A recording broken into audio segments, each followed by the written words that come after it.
So before I get started on nuclear energy, I just want to tell you a little bit about the organization that I work for, the Southern African Faith Communities Environment Institute. We were registered in 2005, and we are a multi-faith environmental NGO. And so we represent all faiths and none, and we work with all faith actors. So you are welcome to join us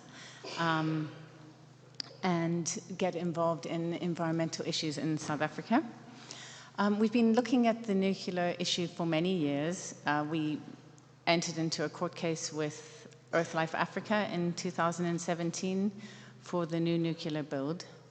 And we also have been following this issue of the life extension of Koeberg very closely and have made a technical submission, which you can have a look at. And I'm just going to supplement that today and also bring maybe a couple of points that I want to really emphasize. I just want to also just comment that much of this process for us has been quite difficult. Like the earlier speaker, we had to follow a legal route using the promotion of the Access to Information PIA to get some of the information that we used for our initial submission at the beginning of last year and also now. So we are still lacking a lot of information that we feel is needed for us to truly make fair comment, and we reserve the right to continue to make submissions as more information comes to light. So I just want to focus quickly on this issue of nuclear power as this constant, reliable base load. And just a fact that I discovered just this last week, that actually the first time South Africa experienced load shedding was in 2006, and it was caused by Koeberg. And as we heard earlier, Koeberg hasn't been online continuously recently for various issues, sometimes due to the maintenance that it needs, sometimes due to human error. So Koeberg isn't that base load that we can rely on. And because we don't have access to true costs, we can't really say that it's that very cheap. And we don't know, when Eskom makes those statements, we don't know, we can't verify whether that's true or not. I also want to just touch on briefly the fact that this came out over December, and I really want to ask the NNR if we can please not use December to announce public hearings. It's a very time when people are at home with their families, and it's something that does happen regularly in the energy sector, and we would really like to see a different approach being taken that's much more participatory.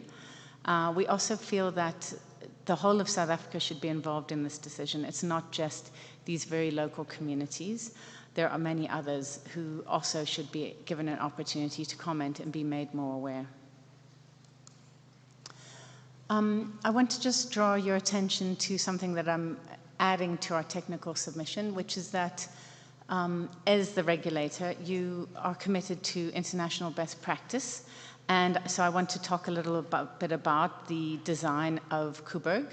It's built by a French firm, Framatome, and France themselves follow best practice in nuclear regulation.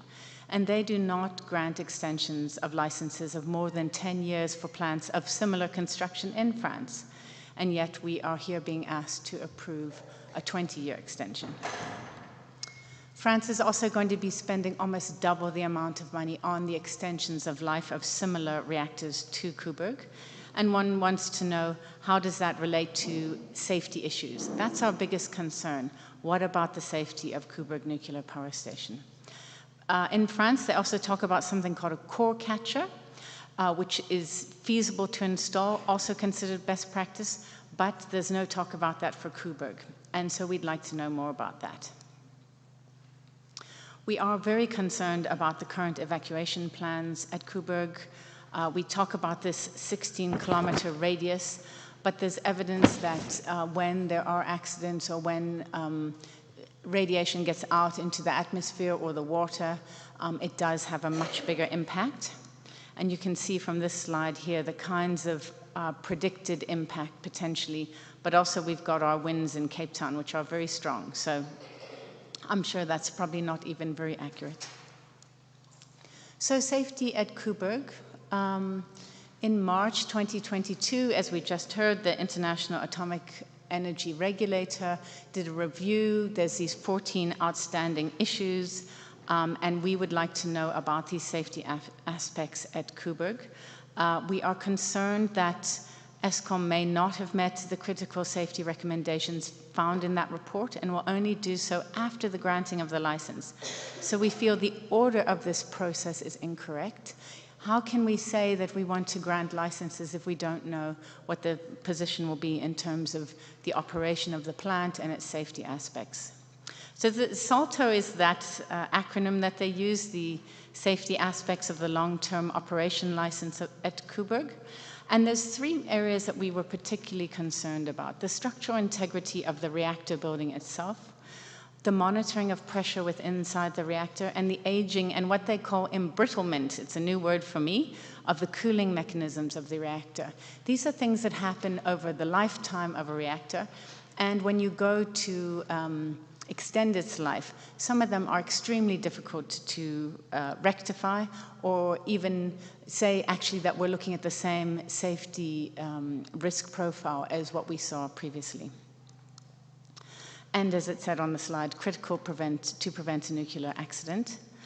We also felt that ESCOM was incorrect in asserting that the public information document that it confirmed the continued safe operation of Koeberg was supported, including the LTO.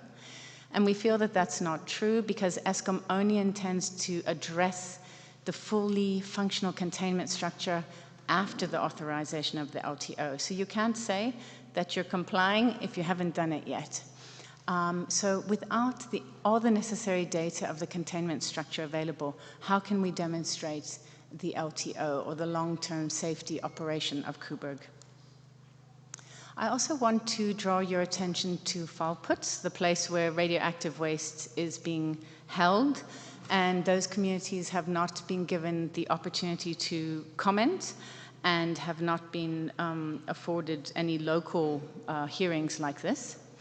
And we've been working with communities in that area for some time now, and these are some of the concerns that they processes when Valputs was in 19, and only in 2003 were the local communities contacted by the NNR. And some say that this may be a legacy of apartheid, that when they chose that location, they didn't seriously consider the affected communities there. I don't know if that's the case, but it is something that we should be particularly sensitive to at this point when we look at the history of this power station and the decisions around it, that we do not further endanger already affected communities, and that we truly take their views and their contributions seriously. We also saw that the Valputs Public Safety Information Forum in 2023 only had 3 representatives allowed per community, and we felt that that was inadequate. This is a quote from one of the community members. "I have been cut short while speaking to issues on the issues of Valputs on the radio," and that's from Benjamin Creel from CARCOMS. Also at Valputs, it was found in 1997 that there was a leaking of radioactive material for years, and the leaking of the material can remain hazardous for hundreds of years, and the license was only temporarily suspended. Valputs, furthermore, is only licensed to store low and intermediate waste, and there's been some use of that site for high-level waste, and I believe for the long-term life extension that is set to continue, and I do think this is of real concern. Is that site the right place for such a thing, and is the community being consulted? This is a quote from the Mail and Guardian article that exposed these leaks. "The metal drums filled with radioactive waste and buried at the site at Valputs in the Northern Cape have leaked, while concrete blocks have been used to contain more dangerous waste have also failed." We know that radioactive waste cannot be effectively contained for the thousands of years that it is radioactive, and indeed that is the biggest problem from my perspective with the nuclear power station. It's a huge cost to do so, and we don't see how that's being brought into the debate that we're having here today, or taken seriously enough by this process. Other issues with Valputs, there's poor quality of roads leading up to the site, the waste has to be transported by truck. There could easily be a risk there of accidents and endangerment if those trucks came off the road. And the radioactive waste will continue to be kept there for another 20 years. So what are we doing in terms of that process to look at that? It seems to have fallen off the agenda. So in summary, thank you for this opportunity. As a faith-based organization, we feel ethically the answer of the extension of the life of Koeberg Nuclear Power Station is no. And if we look at it economically, if we look at all the facts, which we still don't have those, we would like to have the true cost of the nuclear extension, we would say the answer is also no. And finally, I want to leave you with a quote from the National Catholic Reporter: "The benefits of nuclear power are few. The consequences of serious mishap are too great to make it a reliable component of the energy supply the world needs in decades to come." Thank you.